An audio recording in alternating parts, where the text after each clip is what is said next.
Hi, I'm Fatima. Welcome to Poeticize Your Presence, where I bring you wardrobe wisdom for the A-list version of you.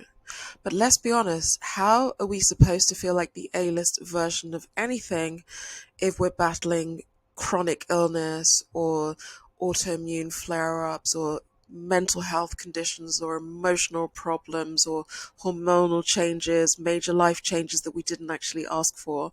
How are we supposed to feel good about ourselves and even care about what we wear when we're going through fluctuations and changes that we didn't even ask for? This video is all about how to use your personal style to help heal and soothe yourself. How to turn your clothes and your wardrobe into your ally, into your homie, rather than it being your frenemy or a trigger. Social media makes it look like all things fashion and style are effortless, everyone looks polished and perfect. Meanwhile, in the real world, we have all kinds of shit going on.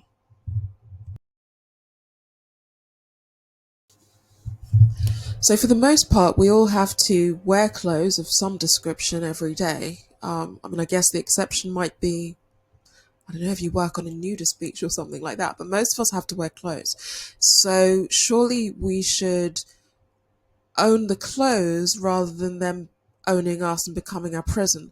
So there are ways to empower ourselves in our wardrobe so that getting dressed each morning becomes an actual joy and also a tool of empowerment.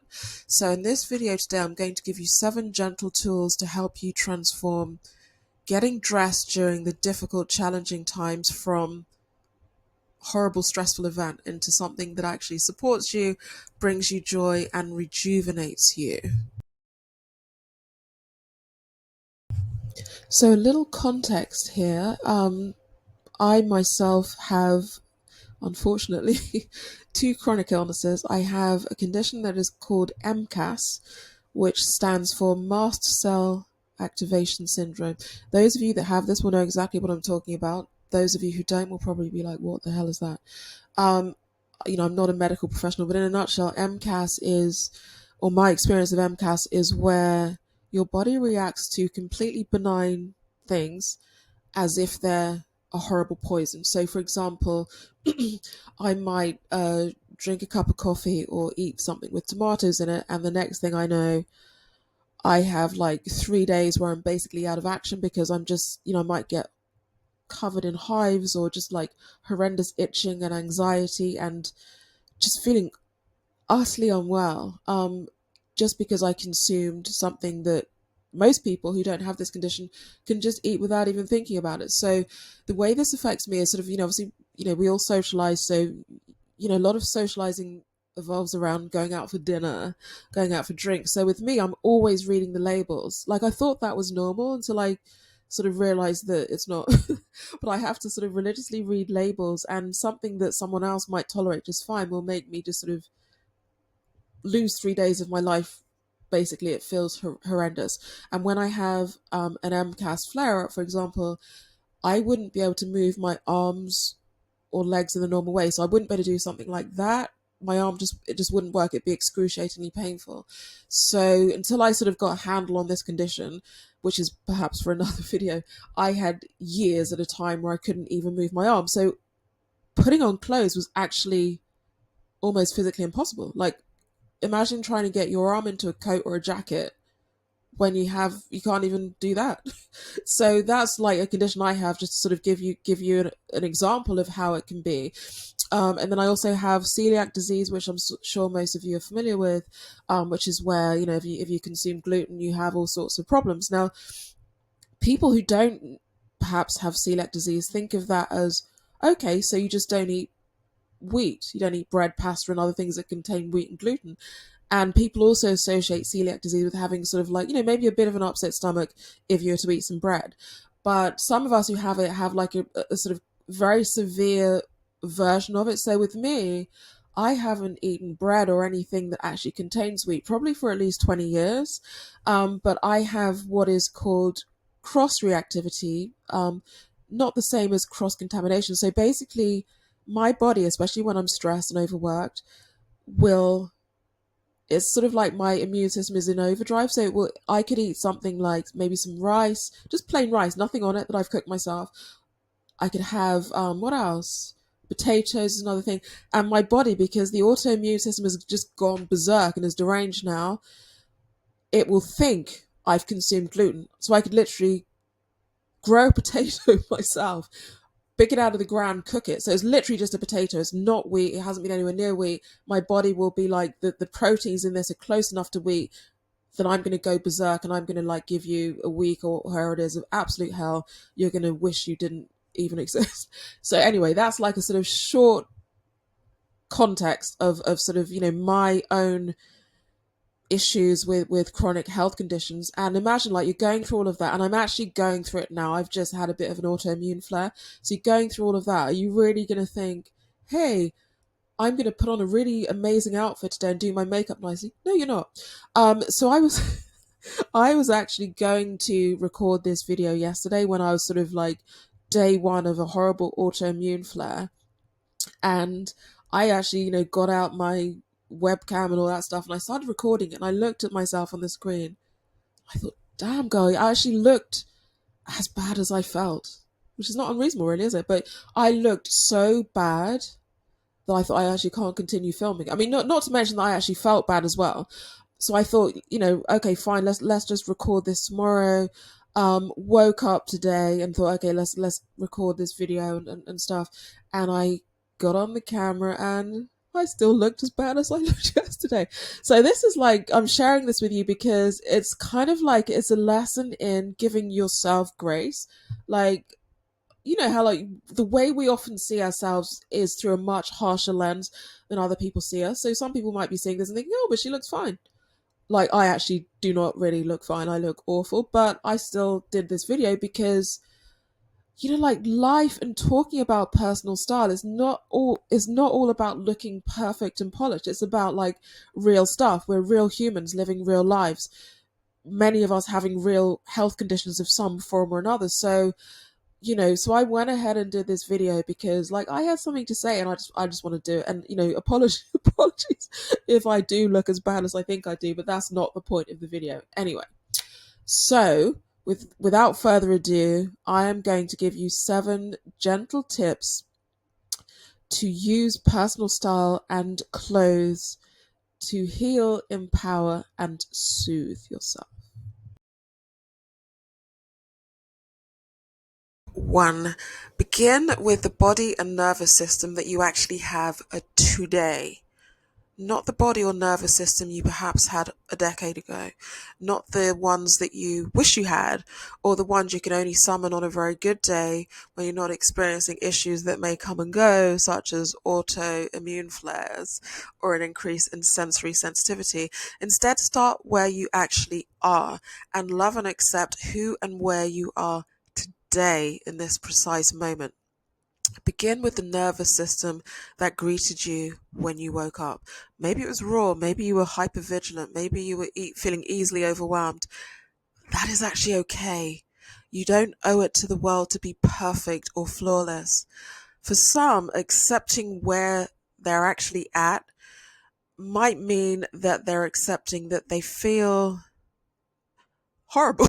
Basically, that they feel horrible. That it's impossible to cope with any form of waistband at all, that every item of clothing you try on itches you like crazy. Because in my experience, I mean, obviously my experience is not everyone's experience, but in mine, these issues with some fabrics feeling too scratchy and everyone doing your head in come and go, and are much more intense when there's some kind of autoimmune flare or other health flare. So this step is about unconditionally accepting and loving yourself. And the wardrobe that truly serves you must meet this reality with grace, not resistance. So it's not about squeezing yourself into clothes that felt fine yesterday but now feel like absolute hell. It's about giving yourself grace, and oftentimes it's about giving yourself the same grace that you give to other people. So shift the guiding question from what would look flawless in an ideal world to the far kinder what feels possible today, right now. That single reframing can transform getting dressed from a battle into a restorative pause. And also, I would say, take back your power from sort of allowing other people who perhaps nothing to do with you to dictate how you feel about where you're at now. Like I remember like several years back, before I had a handle on my various autoimmune issues at all really, I like when I have a flare, as I said in the beginning, I can like look and feel really, really horrible. Like my face ends up feeling quite bloated as it is today, and I just feel like hell. And I remember several years back, I'd had an autoimmune flare before I had the tools to know how to take care of myself and to even know what was happening. And I was out and about, and one of my neighbors, a male neighbor, actually said to me, like I ran into him, and he actually said to me, "You look awful today. You're usually really pretty." He actually said that.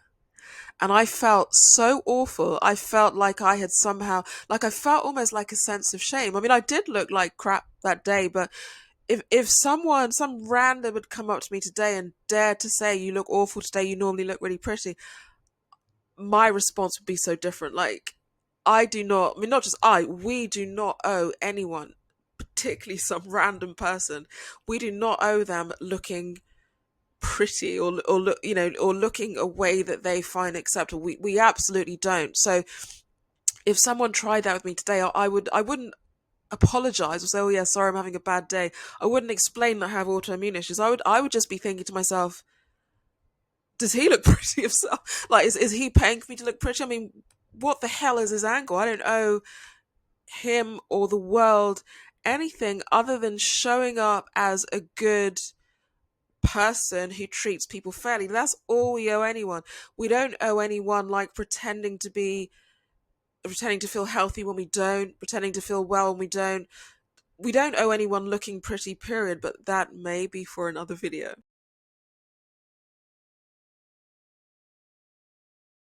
Step 2, GABA dressing versus dopamine dressing. So you've probably heard of dopamine dressing, which is like, it's very popular in style conversations these days. If you think of dopamine dressing, it's sort of like that electric jolt of a color like cobalt blue or leopard print or clashing prints, or like a big ruffle. It's sort of like a way of dressing that leans into novelty and bright colors. And for many people, it gives them a sort of playful stimulation and a jolt of dopamine, hence the name dopamine dressing. It's like a sort of burst of novelty that can anchor someone who's restless, got a restless mind, and make the world feel sort of vivid again. And that's all wonderful, and it appeals to a lot of people. But I believe there is an equally valid counterpart to dopamine dressing, and it's a concept that I came up with earlier this year called GABA dressing, which is basically kind of like the opposite of dopamine dressing. And the GABA comes from the name of the neurotransmitter that sort of hushes the nervous system and invites calm. So whichever one your system craves, and for some people their system might crave dopamine dressing and that sort of rush of energy and dopamine some days, and it might crave the sort of soothing qualities of GABA dressing another day. Either one is okay. So GABA dressing is, like, I would call it the wardrobe equivalent of like a cashmere throw. Dim lights, muted color palettes, buttery textures, fluid lines, low contrast, silhouettes that drape rather than cling, clothes that do not demand attention, they simply hold space. So, as I said, some days you might crave one, some days you might crave the other. You might want to sort of lean into soft, cocoon like vibe of GABA dressing one day, and lean into more sparkle another day. Or maybe you're like a GABA dresser all the time, maybe you're a dopamine dresser. What I'm basically saying is there are no rules here. I'm not saying that you have to lean into one or the other to feel your best. It's about being aware of these concepts and sort of like setting yourself free to lean into whichever one or neither one makes you feel like your best self and makes you feel able to face your days. There's no hierarchy here, only the quiet, art of listening and responding to what your nervous system is asking you for. And, sort of speaking of GABA dressing, like I'm quite a GABA dresser. And I think particularly because today I'm not really feeling my best, I leaned into some of the sort of GABA dressing tenets today. So I wanted to sort of give you a little context in action. So the top I'm wearing today is like the fabric, the texture is very soft. It's like a sort of heathered fleece blue top that I've had it for quite a while. It's very comfortable. It's very low key. And then I'm wearing some earrings that where the shape of these earrings is kind of soothing to me, like the sort of the smooth edges of these earrings, and they just feel sort of familiar and safe. So GABA dressing is not just about color or texture, it's often about reaching for something that just makes you feel cocooned, and like something that you've worn before and you can just throw on and feel put together, or throw on and feel.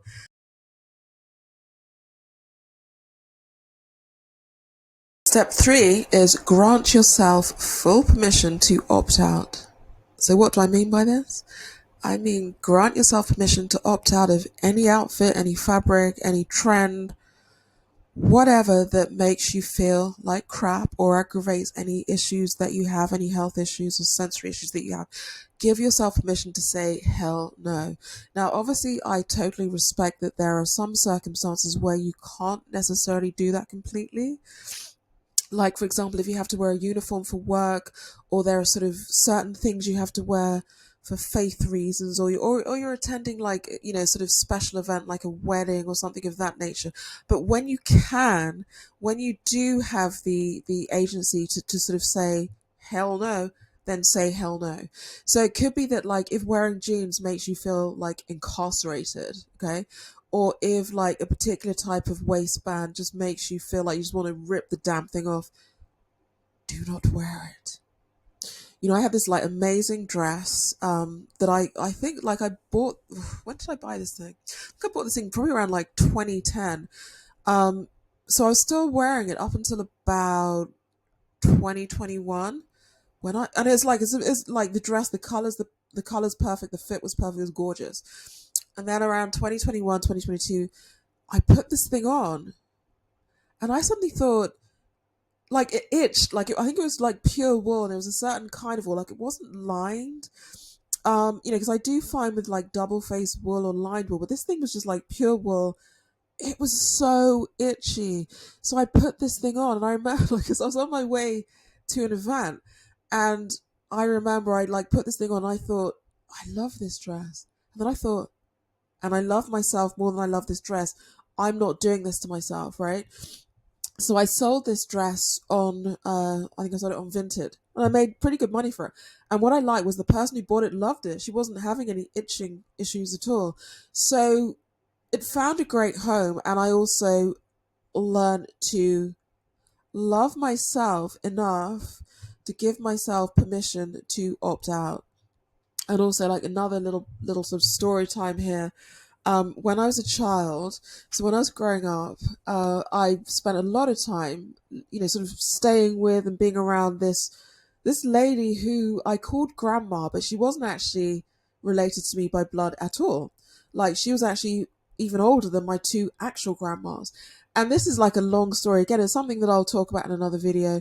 But I was a product of a family of two parents who'd been born in Africa, and who had, due to colonialism and goodness knows what, like, they had this idea that just dumping a child in England and ideally sending you to a good school, like, that was enough to make you excel in life and become a really amazing person. So we'd often be like sent to stay with like the local vicar in some random place in England, or a family friend, or just like someone who wasn't actually related to us. So anyway, that's how I came to be spending a lot of time with this lady that I call grandma. So I think of her as my third grandma. But anyway, my reason for sharing this with you is that grandma, as I called her, she's now late. She's so sort of like a lot of the stuff that I sort of learned about style. What I call your style formation happens like when you're a child and an adolescent. So I spent so much time with my third grandma that, like, I learned like sort of like everything I knew in my formative years about style from her. because as a child you're like this open book, you're sitting there wide-eyed, you're absorbing and observing. So my third grandma was like, she was old, okay, so she was an adult in the 1940s, so she identified with, those sort of old school movie stars like Lauren Bacall and Katharine Hepburn. Like, she was that age, and so she would teach me about style, but also like I would learn about style from watching her. And the whole point of what I'm coming to here is that she ended up like very late in life being diagnosed as she had OCD, so obsessive compulsive disorder, and she also had autism. And can you imagine, way back then, someone who was alive in the 1940s, they were not diagnosing girls and women with autism or ADHD, right? So she like, it's a miracle that she actually got diagnosed with those conditions in her lifetime, but she did. And anyway, those conditions influenced like her relationship to clothes and personal style. So it's interesting. I talked about jeans earlier. Like, the thought of her wearing jeans is hilarious, because like she was very, very sensitive to like waistbands that dig in, or scratchy fabrics, or like jeans, like she didn't even like to see me wearing jeans, right? Let alone that she would consider wearing them herself. So she was actually, people were really mean to her. A lot of people were mean to her at the time and made fun of her because she was so particular. And this was because of her neurodivergence, probably. So it's like she would, whereas some people might be, I don't know, have to wear an outfit that just doesn't feel that great, and they'll just be like, this is not that great, but that's it. Like, for her, that would cause like a full-on like panic attack. And I'm talking about the level of panic attack where she might even have to go to the hospital for emergency care. So having to wear something that, like an outfit that was just uncomfortable for her, she wouldn't experience it as just being uncomfortable. It would feel almost life threatening. I don't know whether that makes sense, but that's how it was for her. And there was a lot of, so she would, she loved the fashions of the 1940s, and obviously like all those decades later, when she was an old lady and I was always around her, like the 1940s are long, long, long, long gone. So she would sort of talk about the clothes of the 1940s and show pictures to me, and we would sit and watch movies, and she'd talk about how those clothes are much more, in her view, they were much more appropriate for a woman. Like, she didn't approve of trousers and jeans, right? So, but a lot of that was because like she had sensory issues related to her sort of her autism and her OCD, that made certain things absolutely unbearable for her. And she was true to herself. She was uncompromising. People could laugh at her all they like. She was not gonna like just, wear the stuff that was in the shops now. I remember she would be ordering, certain clothes and certain fabrics. She had to order it in from like Paris and places like that because they no longer made it. It was not available in sort of like the high street stores. And people thought she was just being really extra. But now I know what I know as an adult, like looking back, with the sort of emotional intelligence that you gain, hopefully, as an adult, I see what she was going through. Like, she had an actual diagnosis here. She wasn't just trying to be extra. And, I remember she couldn't really cope with, the average shoes. Like, I can just sort of go into random high street store and buy a pair of shoes, it's fine. But that for her was, again, unbearable, because the tiniest like bit of pinching, or if the shoe didn't fit perfectly, she would experience that as like unbearable. So I remember she'd have these sort of handmade shoes, and people again thought she was just being absurd because she wasn't particularly wealthy. So she would take me to the person who was like designing these shoes, and I would be sitting there watching her, having her feet measured for these handmade shoes. And um I didn't judge her. I didn't, a lot of people were just sort of saying this is ridiculous. And I think also her adult children were not best pleased because they were having to foot the bill for a lot of this stuff, right? But as a child, I was just thinking, oh, okay, so this is how some people do things. Okay, so all that I was observing then, and I just sort of thought, okay, this is how she does things. It wasn't until many, many years later, when I myself was an adult, that it came out that, I don't know how exactly, but she had been diagnosed by a doctor as having OCD and autism. And then it started to make sense. And I started to think, wow, she really took care of herself. She stood up for herself in the face of people ridiculing herself.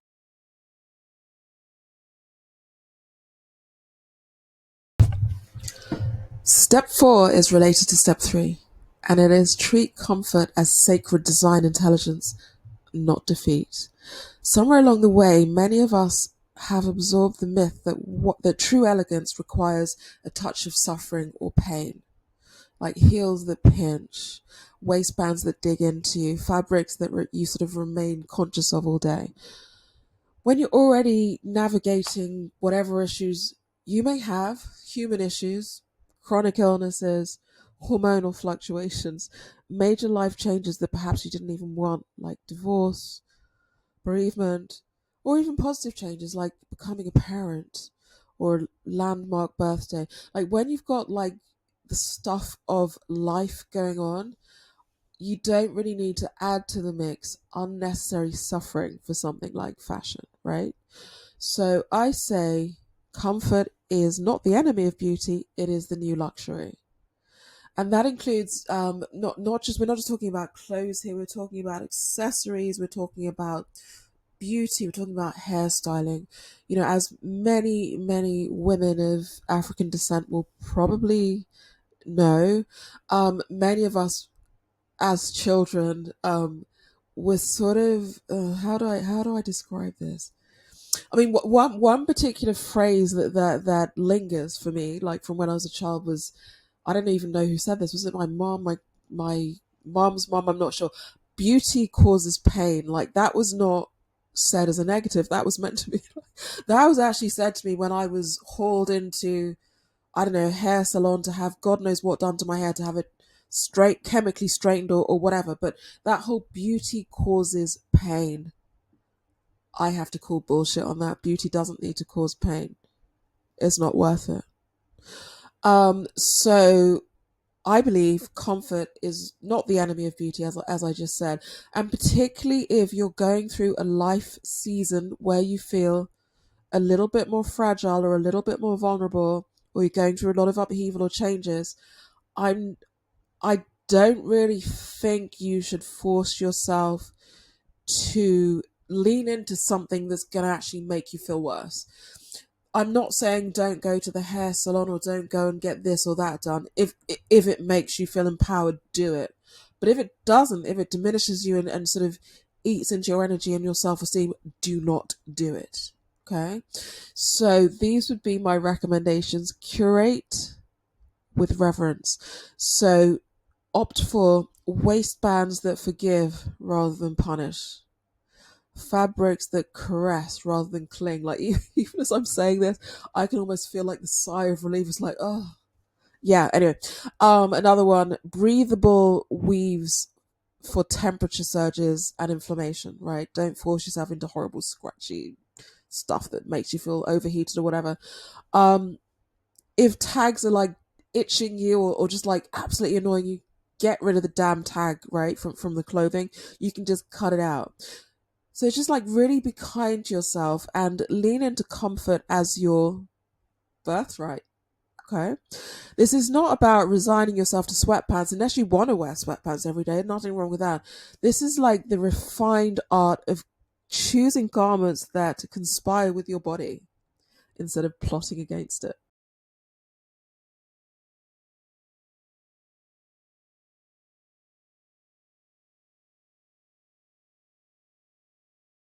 Curate safe mode uniforms for the impossible days. I mean, I'm a bit biased. I love a uniform. I don't mean like a uniform, like a police uniform, but like a formula. Anyway, decision fatigue is a thief and it steals most brazenly when your resources are already taxed by life and chronic illness and goodness knows what else.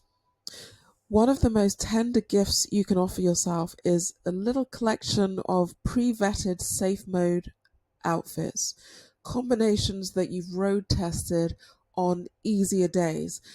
And they've proven to be physically kind to your body, emotionally steadying, entirely appropriate for the life or for your life, as it actually unfolds, the reality of your life. So, for example, an outfit that you wear if you're the mom to a young toddler, it needs to feel comfortable. But obviously, like if you're wearing something that can only be dry cleaned, or it's like really really light colors that are just gonna like need laundering every day if you're running around after a little toddler, that in itself is a little bit stressful. So it's sort of taking your actual life situation into account.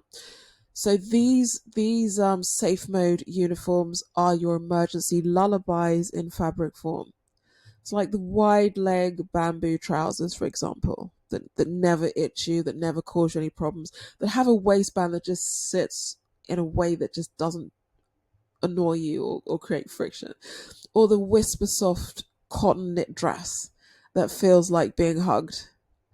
Or the monochrome layers that look intentional while asking nothing of you. So far from being restrictive, having this sort of uniform, this sort of mini soothing capsule within your wardrobe is like an escape hatch when life and the tyranny of choice is all just too damn much.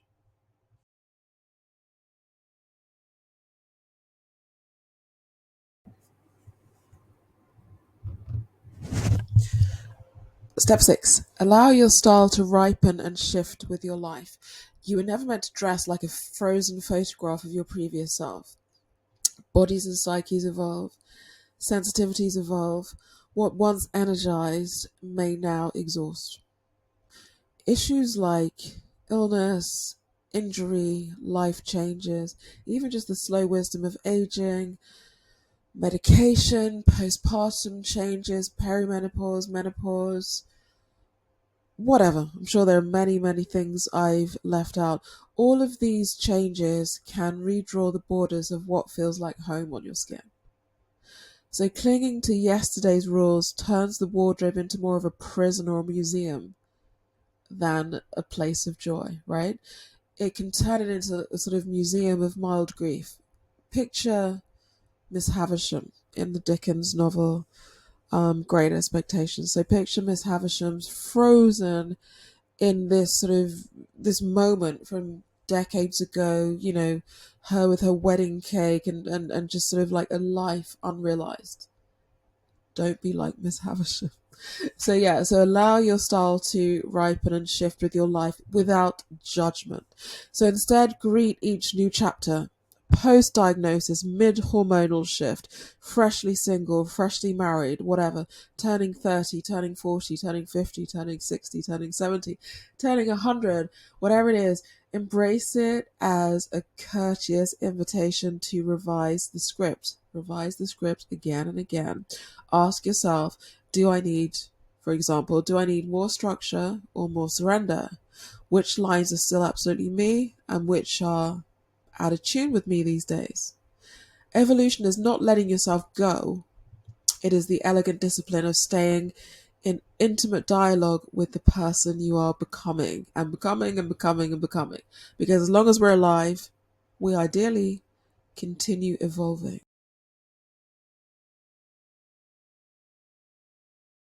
Build a wardrobe that nurtures you. At its most luminous, personal style is not performance, it's quiet guardianship. So open your closet and feel not judgment, but a circle of allies. Pieces that understand your sensitivities, that cushion your fluctuations, and usher you through the day with less friction and more grace. Grace is a key word here.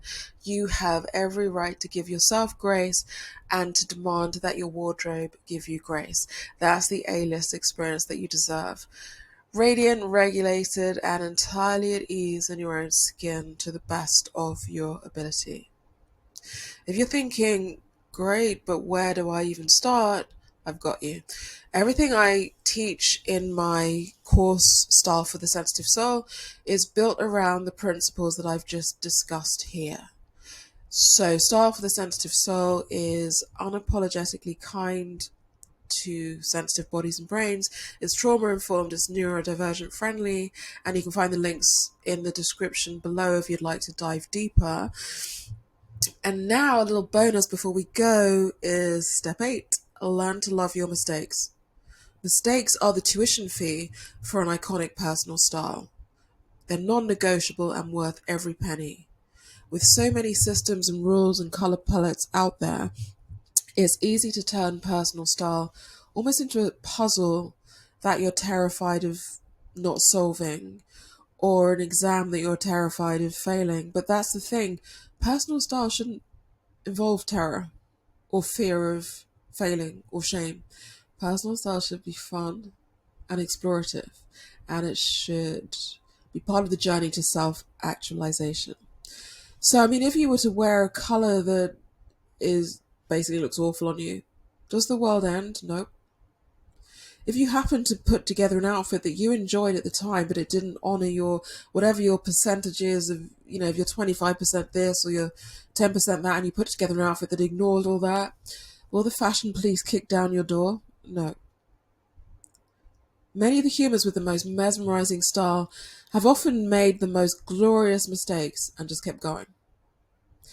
So make mistakes lavishly, learn voraciously, and never apologize for giving yourself grace. If this video resonated, please give it a thumbs up. Subscribe to my channel if you'd like more style wisdom that actually feels good, and tell me in the comments which of these steps you might take for your own wardrobe and your own life. Until the next time, lots of love.